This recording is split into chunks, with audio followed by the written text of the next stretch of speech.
Welcome, everybody, back to the GSMC Chip Shot Football Podcast, brought to you by the GSMC Sports Network. I'm your host, Manny Maradiega, here on a Tuesday, February 4th, halfway almost through the week now, and on today's show, we got a lot of things to talk about in regard to some more trade talks, a little bit more of the fallout from the Myles Garrett trade, the trade rumors, I should say, not official trade, and the effect that I think Deshaun Watson's trade had not only on this moment, but also the Browns and how we got to this point essentially from that, future-altering moment that I believe it was with the Deshaun Watson trade. We're going to go into that, as well as talking about Cooper Kupp. The news broke last night, but we didn't really get a chance to talk too much about it, just our initial reactions. So we're going to get into that, talking about the Rams, what their plan is going forward, and some possible spots for Cooper Kupp. So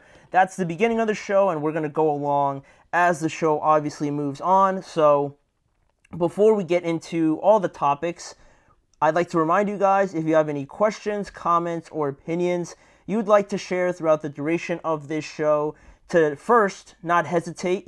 Please make sure to be in the chat and wanting to be part of this show, because your insight and input is always very much appreciated, but it's also well received because we get a lot of different perspectives, right, when you guys comment on the shows and let your voices be heard. So we always appreciate that, and if you want to make it absolutely sure that your message stands out and gets featured on any of our live shows, go ahead and use the new Super Chat feature. Just click the $ at the bottom of the chat box to send your Super Chat, and this way, it's a guaranteed way for me to see it and then feature it on the show. I'll read it out loud and just get your guys' thoughts, reactions, or just point of view on what you guys think on the topics at hand. It's always a great way to get involved, and it always improves the show, I believe, by just getting you guys to kind of share your thoughts on anything. So again, let us know what you're thinking. Hit the Super Chat button, and let's keep this show as interactive and as exciting as possible. Don't hesitate, again,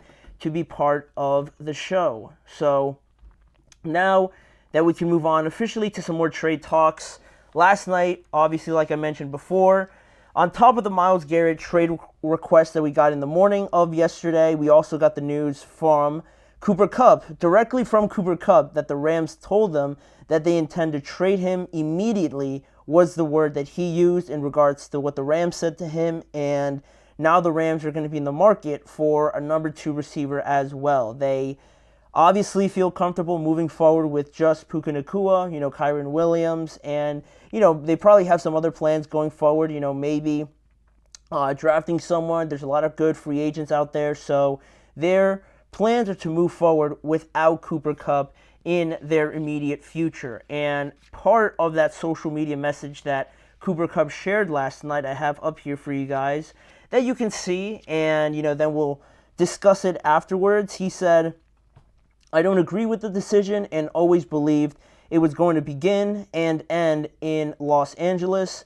Still, if there's one thing that I have learned over the years, there are so many things that are out of your control, but it is how you respond to these things that you will look back on and remember." So it sounds like some team is getting a very motivated Cooper Kupp, at least the way that he phrased this part of his statement. And after spending his entire career in Los Angeles, after being drafted in 2017, having a Triple Crown, title under his belt in 2021 that ended up with a Super Bowl, this was one of the greatest stories, I believe, in terms of, draft stories, guy that not a lot of people probably knew, or that not a lot of people probably thought would end up where he is right now. But, it's a testament to him, and you always feel like these sort of stories end with just a one sort of team kind of story. But now, this is a business at the end of the day, and I think that's where we kind of get to this side of things with the Rams and Cooper Kupp. Cooper Kupp now 31 years old, and he will be playing elsewhere in 2025. And there's been no further details from the Rams as of this morning, at least, but one of the biggest factors will be Cooper Kupp's, contract, like I mentioned, the business side of things, right?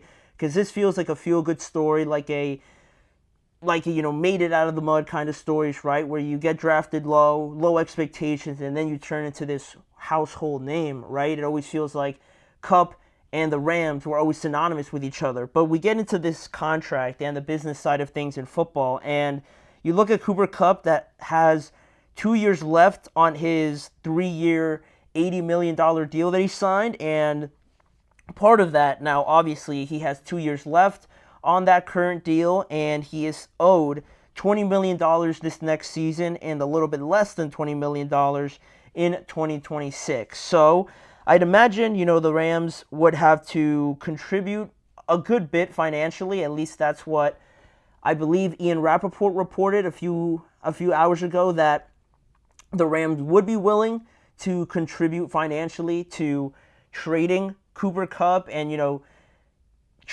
also being involved in the compensation part of it, right? Because no team, realistically, now that Cooper Kupp kind of broke the news himself saying that the Rams want to trade him, evidently, no team's going to come running to the Rams and say, oh, like, we want Cooper Kupp right now. That's not going to happen now because you took the desire aspect out of it, right? The teams would be running to the Rams if they came on their own incentive, right? But now the Rams have it out there that they want to sell him, so they're going to have to go the extra step to make sure, another team actually does trade for him because they want to trade him, right? It's not like the Rams want him to stay, right, and refuse to trade him. So the incentive would be on the other side of things, right? But this time the Rams want to I guess, get the contract, I believe, mostly off of their books. And, immediately once the contract talk was brought up and I realized, how much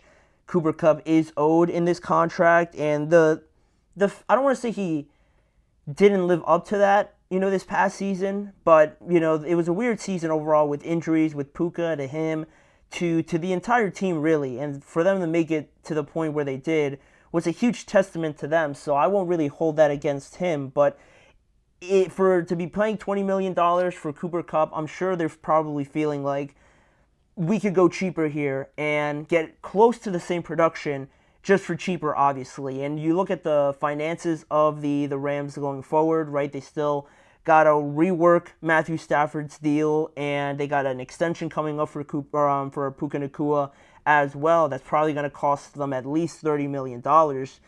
It's going to be a lot. And also for Kyren Williams as well. I know running backs aren't paid like any other position in the NFL, but that's still something else that they probably got to get figured out as well. So unfortunately, going down the line and, kind of picking out names, they felt like Cooper Kupp, again, I'm speculating, they probably felt like Cooper Kupp was the spot where they could be like, you know what, this spot is where we could, get some wiggle room in terms of the money. And, it just feels like they feel comfortable moving on with just Puka and Kyren. And, it must feel like they can get the similar production for cheaper, right? You look at some free agents out there, some older ones like maybe Amari Cooper or something like that. Or, I don't know, I think definitely not T. Higgins because he's going to cost a lot of money, but something similar around those lines, right? They could get a free agent if they so choose, or draft somebody where they're selecting in this year's draft. So now that that's out there, Cooper Kupp, where's he going to go, right? Who is going to want to acquire his services? And immediately you think of spots like the Denver Broncos could be very interesting with him, Bo Nix, Courtland Sutton. He would fit in perfectly there, I believe. Maybe like the Raiders, they got a lot of cap space, and they need all the help they can get on offense. I know they don't have a quarterback, but you can't go wrong with Cooper Kupp, especially in that situation. And it almost pairs up with the timeline that Pete Carroll has as well on his 3-year deal. You look at spots like Houston, because we don't know if Stephon Diggs is coming back, especially after a knee injury like that. Is there going to be some sort of residual sort of effect on him for years to come? Then you look at Tank Dell. I don't know if he's going to start the season. I wouldn't put it past him, but he had a pretty serious injury, so I don't know if he's going to start the season right away. So you could go for a guy like Cooper Kupp if they so feel like he fits into their scheme. And funny with that is that the Texans actually just signed the former Rams tight end and passing game coordinator, Nick Caley. So he had a direct relationship with Cooper Kupp. So immediately, I'm looking at the Texans like that seems like a perfect fit because of that prior relationship there with Caley. Or you look at some team like the Los Angeles Chargers, right?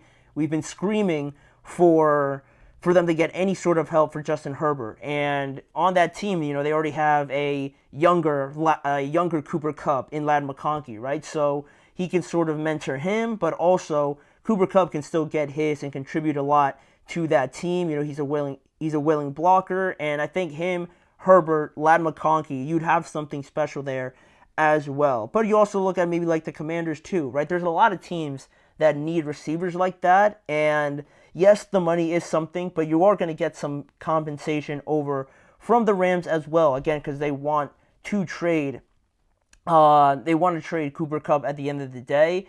It was pretty surprising news that came in last night. I definitely wasn't expecting it, but you could also see by the Rams' point of view, maybe instead of losing Matthew Stafford, because I don't think Stafford's going to stay too much longer, maybe another year or two at most, maybe instead of losing both him and Cooper Kupp at the same time, they felt like now was the great opportunity to part ways, unfortunately, with Cooper Kupp, get somebody in, hopefully, that can give you some sort of production similar to him, and then afterwards, a year or two down the line, then you're ready to move on from Matthew Stafford, rather than it being this sudden, huge change to this offense where you got to find a quarterback and you got to find another receiver all at the same time. Doing it gradually is another reason why I believe they might have thought this was the opportune time to move on from Cooper Kupp. But they said they wanted to do this immediately, so I wonder, what the timetable is for that. Or,